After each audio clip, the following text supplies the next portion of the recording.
La clochette de la porte retentit lorsque Mariana entra dans la boulangerie Santa Clara, tenant sa fille Sofia par la main avec précaution, comme si ce simple geste pouvait la protéger du monde entier.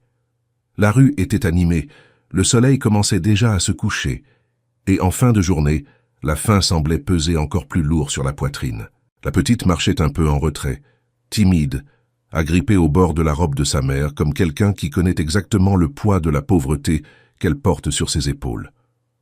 L'odeur du pain frais fit mal à l'estomac de Mariana. Cela faisait des jours qu'elle ne mangeait que ce qu'elle trouvait derrière les restaurants.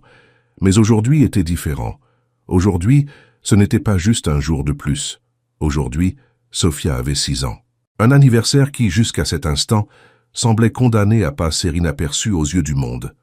Mais Mariana avait promis à sa fille qu'elle trouverait une solution, même si ce n'était qu'un misérable morceau de gâteau rassis. La file était longue, pleine de clients aux vêtements propres, aux chaussures coûteuses, et aux regards qui jamais ne se poseraient sur quelqu'un comme Mariana. Elle se sentit hors de place, comme si chaque père Dieu pouvait lire son histoire gravée sur son visage. La fuite, l'humiliation, les nuits glacées, la peur constante. Sofia tira doucement sa robe. « Maman, il y a des gâteaux là-bas. » Mariana regarda la vitrine illuminée. Des gâteaux magnifiques, impeccables, colorés, brillants comme s'ils appartenaient à un autre univers. Un univers interdit. « Ah, aujourd'hui c'est ton jour, mon amour, » dit-elle d'une voix tremblante de force et de fragilité à la fois. « Maman va essayer. » Quand vint son tour, le gérant Ricardo la regarda comme on évalue quelque chose de jetable. « Oui ?» Mariana inspira profondément. « Monsieur, je voulais savoir s'il y avait un gâteau périmé, ou qui va expirer aujourd'hui, quelque chose que vous alliez jeter de toute façon. » Ricardo resta silencieux quelques secondes, puis il rit. Il rit fort. Un rire qui trancha l'air. « Vous voulez un gâteau gratuit ?» Mariana secoua la tête, désespérée de ne pas ressembler à une mendiante. « Non, ce n'est pas ça. C'est juste quelque chose que vous auriez jeté quand même. Aujourd'hui, c'est l'anniversaire de ma fille. » Elle montra Sofia qui se cachait derrière ses jambes. Ricardo se tourna vers l'employé. « Et Cynthia, viens écouter ça. » Cynthia apparut hésitante. Elle veut que je lui donne un gâteau gratuit pour sa fille. Certains clients tournèrent la tête. D'autres rirent. D'autres firent semblant de ne rien voir. « Mais c'est juste quelque chose qui serait allé à la poubelle, monsieur, » dit Mariana d'une voix filiforme. « Je ne veux déranger personne. » Ricardo croisa les bras. « Ici, ce n'est pas une cantine sociale, ma petite. » Mariana rentra les épaules. « S'il vous plaît, vous voulez manger du gâteau? Travaillez et payez. » Sofia commença à pleurer tout bas, et personne ne fit rien. Personne ne dit rien. Ce fut alors qu'un mouvement silencieux attira l'attention dans un coin. Un homme se leva de table, rangea calmement son journal et observa la scène. C'était Arthur. Chemise simple, regard profond, silencieux, mais attentif. Il n'intervint pas. Pas à ce moment-là. Pas à cet endroit. Quand Mariana sortit de la boulangerie la tête baissée, tenant Sofia par la main, la petite en sanglots, cette silhouette silencieuse se contenta d'observer. Ricardo retourna derrière le comptoir, satisfait de lui-même. Mais quelque chose allait changer cette nuit-là, quelque chose qu'il n'aurait jamais imaginé. Sofia et sa mère marchèrent jusqu'à la place la plus proche. La petite avait faim. Elle était triste, frustrée. Mariana s'assit sur un banc et tenta de chanter « Joyeux anniversaire », tout bas, juste pour le symbole, juste pour la promesse qu'elle avait faite à sa fille. Toutes les deux chantèrent ensemble, enlacées, sans gâteau, sans bougie, sans joie, mais avec amour. Et à cet instant, Arthur les regardait de loin, en silence, sans savoir encore comment, mais avec la certitude absolue qu'il ferait quelque chose pour elle, quelque chose de réel, quelque chose de grand, quelque chose qui changerait leur vie pour toujours. Cette même nuit, sous le viaduc, alors que Sofia dormait déjà, Mariana pleura pour la première fois depuis des semaines. Mais ses pleurs ne passèrent pas inaperçus. Arthur vit, entendit et ressentit. Ce n'était pas seulement la faim, c'était la fatigue, c'était le désespoir. C'était l'échec qui se transformait en lutte. C'était une mère qui essayait de survivre par amour. Et cela le frappa comme un coup de poing. Le lendemain, Arthur retourna sur le terrain abandonné. Cette fois avec un simple sac, du pain des fruits, du lait et un petit gâteau. Sofia fut surprise quand elle vit l'homme s'approcher, mais il garda ses distances. « C'est pour vous, » dit-il avec douceur. Mariana resta méfiante. « Pourquoi ?»« Parce que vous le méritez. » La réponse tomba comme une gifle. Elle n'était pas habituée à entendre ça. Et à cet instant, le destin commença à changer. Mariana hésita avant d'accepter le sac. Elle n'avait plus l'habitude des gentillesses, encore moins venant d'inconnus. Elle avait appris, de la pire des manières, que toute offre comportait un risque, un prix, une menace. Mais quand elle regarda Sofia, elle vit les grands yeux de la petite fixés sur le petit gâteau dans le sac. Et à cet instant, elle comprit que ce n'était pas pour elle. C'était pour sa fille. C'était pour une promesse faite sur un banc de place au coucher du soleil. « Merci », murmura-t-elle en serrant le sac contre sa poitrine. Sofia n'attendit pas d'explication. Elle s'assit par terre, avec la hâte et l'innocence d'une enfant affamée, et mangea le premier morceau comme on savoure l'impossible. Mariana pleura en silence, en voyant sa fille sourire avec du chocolat au coin des lèvres. Arthur observa la scène, les yeux humides. Il ne savait rien de cette femme, rien de son histoire, mais il savait reconnaître la douleur, et il savait reconnaître la force aussi. Sur le chemin du retour, cette image ne quitta pas sa tête. Cette nuit-là, il resta assis seul à la table de la cuisine, regardant l'assiette devant lui, le silence immense emplissant toute la maison. Le souvenir du sourire de Sofia était comme une petite flamme qui perçait l'obscurité. Il comprit là que ce ne serait que le début. Les jours suivants, Arthur revint discrètement sur le terrain, parfois juste pour observer de loin, parfois pour laisser un peu de nourriture cachée près de la bâche bleue. Il ne demandait jamais rien en retour. Il ne posait jamais de questions indiscrètes. Il apparaissait et disparaissait comme une présence silencieuse et protectrice. Mariana, au début, se méfia. Ensuite, petit à petit, elle commença à respirer avec moins de peur. Sofia, en revanche, n'avait pas perdu de temps pour faire confiance. Les enfants reconnaissent la bonté avant n'importe quel adulte. Un jour, en déposant un nouveau sac, Arthur trouva Mariana éveillée, assise à côté de sa fille, en train de trier un petit tas de vêtements. Elle se leva rapidement en remarquant sa présence. « Je ne veux pas dépendre de vous », dit-elle fermement, avant qu'il n'ait pu dire quoi que ce soit. Arthur fut surpris. « Et vous n'allez pas le faire », répondit-il calmement. « Vous ne dépendrez pas de moi. Vous dépendrez de vous-même.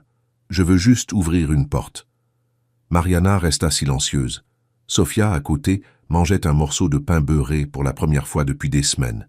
Mariana sentit le poids se briser. « Merci », dit-elle, des larmes silencieuses coulant sur ses joues. Cependant, il y avait quelque chose qu'Arthur n'avait pas prévu. La nouvelle de l'homme mystérieux qui aidait une mère sans abri commença à circuler parmi les habitants du quartier, d'abord sous forme de murmures, puis de rumeurs, et ensuite, comme toutes les histoires, elle fut déformée. Certains disaient qu'il voulait juste se faire remarquer, d'autres qu'il voulait profiter, d'autres qu'il avait de mauvaises intentions. Et inévitablement, cela parvint aux oreilles de Ricardo. Le gérant n'arrivait pas à oublier Mariana, pas par culpabilité, mais par orgueil blessé. Il justifiait sa cruauté comme une règle de survie commerciale. Dans sa vision, aider signifiait perdre. Et voir que quelqu'un contredisait sa logique l'irrita profondément. Un après-midi, alors qu'il nettoyait la vitrine, il lança « Ce vieux pense qu'il va sauver le monde en donnant à manger aux mendiants. » Cynthia le regarda avec un dégoût silencieux. « Tu sais, Ricardo, répondit-elle, peut-être que tu ne comprends pas parce que tu n'as jamais aidé personne. » Ricardo se tourna vivement. « Et toi tu comprends, c'est ça ?» Elle ne répondit pas. Mais Ricardo comprit quand même. Il comprit qu'il était en train de perdre le contrôle. Et ça, il ne l'acceptait pas. Cette nuit-là, Arthur rentra dans son appartement vide en sentant quelque chose de différent dans l'air. Il avait le flair pour les menaces. Il avait affronté des concurrents, des entrepreneurs, des voleurs, des politiciens, mais il n'avait jamais affronté quelque chose d'aussi humain que le ressentiment d'une petite personne. Il décida alors de faire l'inévitable, agir, et agir vraiment. 2 jours plus tard, Mariana reçut une visite inattendue. Un avocat, poli, discret, respectueux. Arthur était avec lui. Ils s'assirent au bord du matelas de fortune. Sofia dormait en serrant une couverture à l'extérieur. L'avocat expliqua avec précaution les documents, la protection légale, les programmes d'aide sociale. Mariana respirait à peine. C'était trop d'informations, trop d'espoir condensé d'un seul coup. « Et pourquoi faites-vous tout ça ?» demanda-t-elle à Arthur. Il resta quelques secondes silencieux. « Parce que personne ne l'a fait pour moi quand j'en avais besoin. » Mariana comprit, profondément, sans question, sans méfiance. Elle comprit. 2 semaines plus tard, leur vie avait complètement changé. Rien de luxueux, rien d'exagéré, mais réel. Un petit appartement, sûr, propre, avec un lit, un canapé, un réfrigérateur et de la dignité. Sofia avait son propre matelas. Mariana avait une douche chaude. Et pour la première fois depuis des mois, elles dormirent sans peur. Pendant ce temps, à la boulangerie, quelque chose d'inattendu se produisit. Les clients commencèrent à parler. « Quel était cet homme ?» demandait-il. « Que voulait-il avec elle ?» insistait-il. Ricardo, profitant de cela, sema des commentaires venimeux. Il dit que Mariana était manipulatrice, qu'Arthur était naïf, que tout cela était une invention pour obtenir des avantages. Jusqu'au jour où Arthur entra dans la boulangerie, et tout le monde se tut. Il était tôt. Ricardo était derrière le comptoir. Arthur marcha jusqu'à lui comme on traverse un pont dont on sait qu'il va brûler ensuite. « Ricardo, dit-il calmement, il faut qu'on parle. » Le gérant rit, arrogant. « Ah bien sûr, tu vas venir me demander de donner à manger aux mendiants maintenant ?» Arthur resta immobile. Mais derrière le silence, il y avait quelque chose de dangereux. « Tu n'as toujours pas compris. » Ricardo haussa les sourcils. « Que je ne suis pas venu demander quoi que ce soit. » Cynthia observait, figée près de la machine à café, sans cligner des yeux. Arthur inspira profondément. « Je suis venu tout changer. » Cette nuit-là, Mariana ouvrit la fenêtre de l'appartement et sentit le vent froid lui frapper le visage. La vue était simple, mais pour elle, c'était le sommet du monde. Sofia dormait, serrant dans ses bras un ours en peluche qu'Arthur lui avait offert. Mariana regarda le ciel, et pour la première fois depuis très longtemps, elle remercia. Pas d'avoir tout, mais enfin, de n'avoir plus rien à craindre, et surtout, parce que quelqu'un avait regardé et avait vu. Parce qu'au fond, ce qui sauve des vies, ce n'est pas l'argent, c'est le courage, c'est la bonté, c'est la volonté d'agir quand personne d'autre n'agit. C'est choisir de voir ceux que le monde insiste à cacher.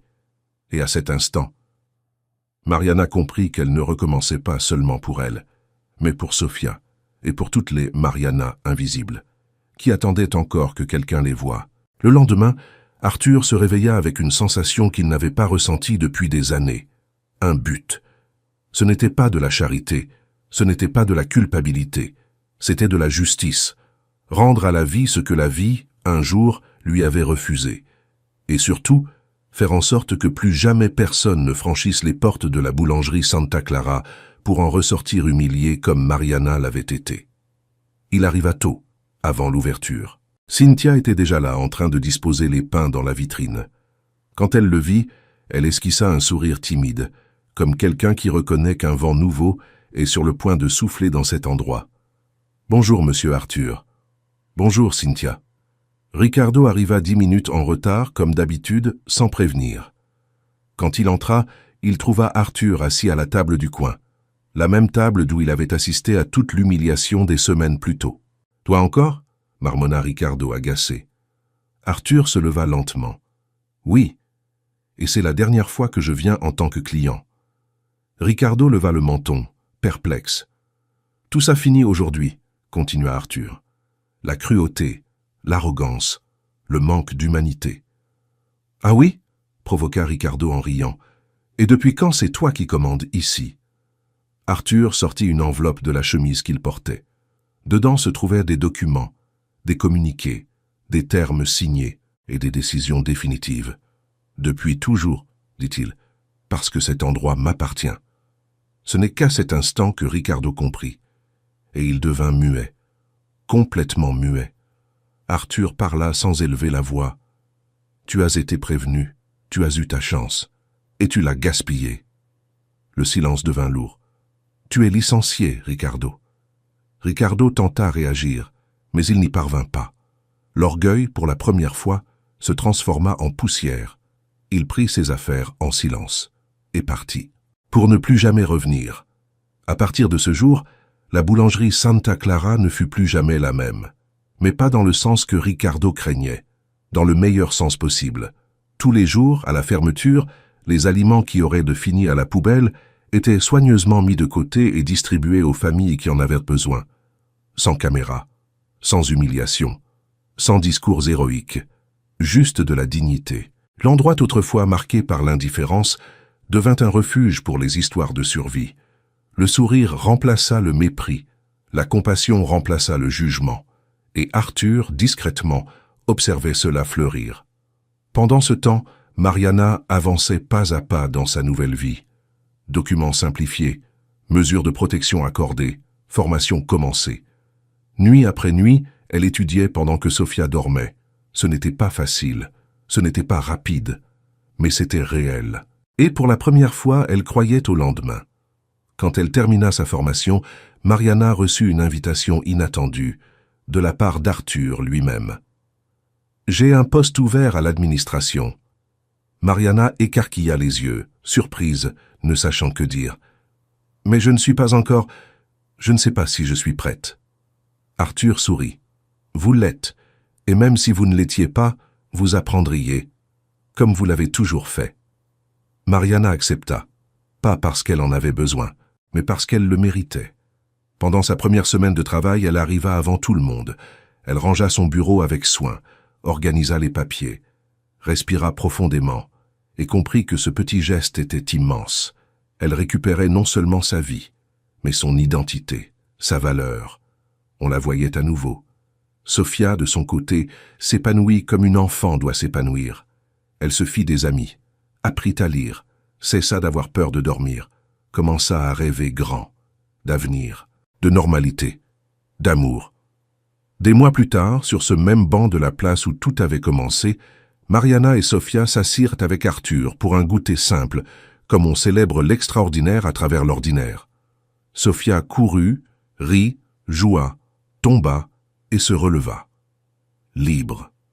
Mariana ferma les yeux et remercia l'univers d'avoir placé cet homme sur son chemin. Arthur regarda la petite et sentit quelque chose réchauffer sa poitrine qu'il croyait gelée. La famille, parfois, naît d'une rencontre improbable, d'une douleur partagée, d'un geste simple. Ce même soir, quand ils partirent, Sofia marcha entre eux deux, tenant leurs mains, une de chaque côté, et ce fut elle qui dit, de sa petite voix décidée, « Vous êtes ma famille maintenant. » Mariana et Arthur se regardèrent, et tous deux surent au fond de l'âme qu'elle avait raison. Certaines histoires commencent par la tragédie, mais finissent avec un sens. Certaines vies commencent brisées et se reconstruisent dans l'amour. Parce que parfois tout ce dont quelqu'un a besoin, c'est que quelqu'un voit, regarde vraiment, tende la main et dise « Tu le mérites ». Si cette histoire a touché votre cœur, n'oubliez pas de liker, de vous abonner à la chaîne et d'activer la cloche. Commentez. Personne ne mérite d'être invisible. Pour que je sache que vous êtes resté jusqu'à la fin.